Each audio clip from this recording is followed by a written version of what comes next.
आज का जो ये किस्सा है वो मेरे स्कूल टाइम की एक फ्रेंड थी। क्लास में ही लड़की थी, तो उसके पापा और चाचा के साथ हुआ था। जब वो गांव से लौट रहे थे और आधी रात को चौक पहुंचे थे तो वहां उन्हें कोई सवारी नहीं मिली थी, और 10 मिनट बाद उन्हें जो सवारी मिली थी, तो ये जो किस्सा है वो घटना उनके साथ हुई थी, उसी से जुड़ी हुई है। हेलो, मेरा नाम आंचल है और आप हैं मेरे साथ मेरे YouTube channel real horror incident में। मेरे क्लास की उस लड़की ने बताया था कि जब उसके पापा और चाचा गांव से लौटे थे 15 दिन बाद, तो ठंडी का टाइम था और काफ़ी रात हो गई थी लौटते टाइम उनको। तो जब आधी रात को पहुंचे थे चौक में, तब वही 2:45 का टाइम हो गया था। अब वहाँ पे उनको कोई सवारी उस टाइम नहीं मिल रही थी और उनको वहीं से ही अपने घर जाना था। 1 घंटे का रास्ता और बचा था। अब उसके जो पापा और चाचा थे वहीं चौक में खड़े रहे कि कोई सवारी मिल जाए, लेकिन ठंडियों की रात में आधी रात को कौन सी सवारी मिलती। पूरी सड़क सुनसान थी, रोड खाली थी, कोई भी दिख नहीं रहा था और कोहरा भी इतना ज़्यादा था कि आसपास भी कहीं दिख नहीं रहा था। काफ़ी देर उसके पापा और चाचा वहाँ खड़े रहे, टहलते रहे। उनके पास सामान भी था, गांव से लौटे थे तो काफ़ी सामान था, तो ढूंढते रहे कहीं कोई सवारी मिल जाए। अगर पैसा थोड़ा ज़्यादा भी ले ले तो ले ले, 1 घंटे का रास्ता है और घर तक छोड़ दे।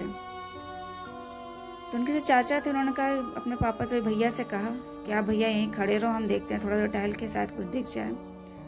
तो इधर उधर टहलते रहें, गली वली में झाँका, थोड़ा दूर चलते रहें। तब उसके चाचा को एक जगह गली में जाकर एक तांगा खड़ा मिला। घोड़ा गाड़ी वहीं खड़ी थी। तो उनको ये देख के बड़ी खुशी हुई, चलो कुछ तो सवारी रात को मिली और थोड़ा पैसा अगर ज़्यादा भी लेगा तो दे देंगे, क्योंकि ठंडी बहुत ज़्यादा हो रही है, कोहरे में दिख भी नहीं रहा है। तो उन्होंने वही है उससे गली में वही आवाज़ लगाया कि भैया इधर आ जाओ, लेकिन वो सुना नहीं, वही खड़ा रहा। तो ये पास में गए चलते हुए उसके, और एकदम कोने पे ही घोड़ा गाड़ी वहीं खड़ी थी। तो उससे बताया कि भैया इतनी दूर जाना है और यहाँ वो तुम्हें थोड़ा पैसा अगर ज़्यादा बढ़ा के लेना हो ले लो, लेकिन छोड़ दो, हम 2 लोग हैं, बड़ी ठंडी हो रही है, यहाँ पर रात भर कब तक खड़े रहें।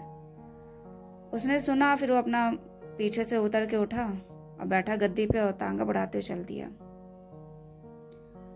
तब उनके चाचा उस पर बैठ भी गए थे। तो थोड़ा गली से जब बाहर निकला तो वो बोले तांगे से, भैया थोड़ा उधर ले चलो, उधर भैया खड़े हैं, बैठा लो। तो लेकिन वो वहाँ से हिला नहीं, वहीं पे तांगा रोक के रहा।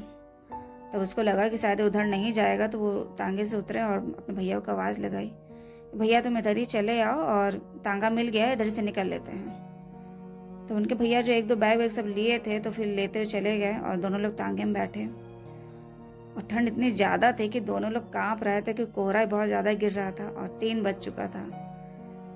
दोनों ने फिर वही रास्ता बताया तांगे वाले को कि भैया ऐसे ले चलना और बहुत ज़्यादा 1 घंटे का रास्ता है। अब दोनों लोग जाते, रात भर रास्ते में बातें करते रहे, 1 घंटे का रास्ता काटना था। 1-2 बार वो तांगे वाले से भी बोले, लेकिन उसने कोई जवाब नहीं दिया। अच्छा, उसने खुद को इतना ढक रखा था, पूरा कंबल ओढ़ा हुआ था कि उसका ना चेहरा दिख रहा था ना हाथ पैर दिख रहे थे। उसने एक बड़ा सा काले रंग का कंबल को ओढ़ रखा था। तो ठंडी भी इतनी ज़्यादा थी कि इनके चाचा और जो पापा थे यही सोचे कि ठंडी है इसलिए पूरा उसने ओढ़ रखा है, लेकिन कोई उसका चेहरा वहरा नहीं दिख पाया था, ना बैठते टाइम और ना वैसे बातें करने टाइम पे उसने कुछ बोला, ना उसकी आवाज़ सुने। अब ये लोग अपना बातें करते, रास्ता कटता जा रहा था और पहुँचे। जब ये लोग घर के पास पहुँचे हैं तो इनका घर अंदर गली में था, तो गली से पहले ही उन्होंने तांगा रोक लिया कि भैया तुम यहीं रुक जाओ, ठंडी बहुत ज़्यादा हो रही है, अब तुम भी टाइम से निकल जाओ। और उससे पैसा वैसा पूछा, तब भी वो कुछ बोला नहीं कि उससे कितना पैसा चाहिए, क्या चाहिए, वो कुछ नहीं बोला और बस उसने तांगा रोक दिया और पूरा चेहरा उसने सब ढक रखा था। तो उनके पापा ने जब पूछा, वो कुछ नहीं बोला, तो उन्होंने अपने हिसाब से ही अपना पैसा जो भी था रुपया निकाला और वहीं तांगे पर रख दिया कि अच्छा भैया ले लो, और अगर तुम्हें कम लगे तो बताओ हम और दे दें, लेकिन वो कुछ नहीं बोला। अच्छा, टाइम इतना ज़्यादा हो रहा था कि 4 बज चुका था। तो यही था कि उनके जो बड़े भैया थे, यानी कि जो मेरी स्कूल की लड़की थी उसके पापा, वो अपना सामान उठाए और अपने छोटे भाई से कहा कि ऐसा है तुम आओ और देख लो, ये पैसा से और मांगे तो पूछ लो इससे, तब तक मैं सामान में लेके चल रहा हूँ। तो उन्होंने कहा ठीक है, लेके चलो, हम आते हैं। वो सामान लेके आगे बढ़ने लगे, तभी एक बैग उनका रह गया था तांगे में ही। तो जो छोटे वाले उनके चाचा थे भैया, तो कहें कि अरे भैया एक बैग तुम भूल गए हो, रुको ये पकड़ो। तभी वो बैग लेके आगे बढ़े और उनको पकड़ाया कि भैया ये बैग पकड़ो, हम उससे देख लें वो बोल क्यों नहीं रहा है, पैसा और चाहिए तो दे दे। और जैसे ही वो पलटे, ना वहाँ पे तांगा था, ना घोड़ा गाड़ी थी, ना वो आदमी था। बस वो कुछ सेकंड का ही टाइम था, उतनी देर में ही वहाँ पीछे पलट के देखा तो कुछ नहीं था, और जो रुपया इन लोगों ने दिया था वो भी नीचे गिरा पड़ा हुआ था। तो उनके जो चाचा थे उन्होंने पैसा उठाया कि भाई कोई होगा तो पैसा तो रख ही लेगा, और पूरे रास्ते वो बोला भी नहीं। अब इनको बहुत ये हो रहा था आश्चर्य कि ऐसा क्या है, वो आदमी था क्या था।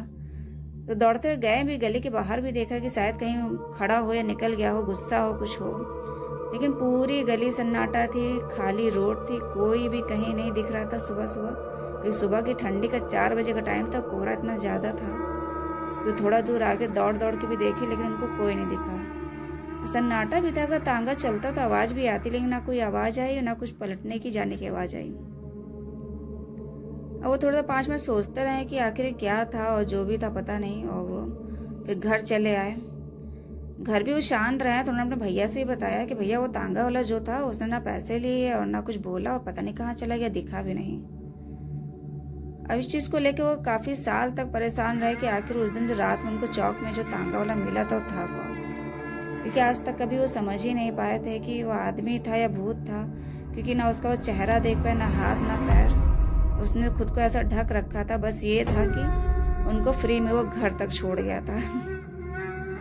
ये छोटा सा किस्सा था जो मेरे स्कूल की लड़की थी उसके पापा और चाचा के साथ हुआ था, और ये चौक की कहानी है, और असली कहानी है, पुराने टाइम की कहानी है। और अगर आप लोग को कहानी अच्छी लगी हो तो प्लीज़ वीडियो को लाइक करें, सब्सक्राइब करें। धन्यवाद।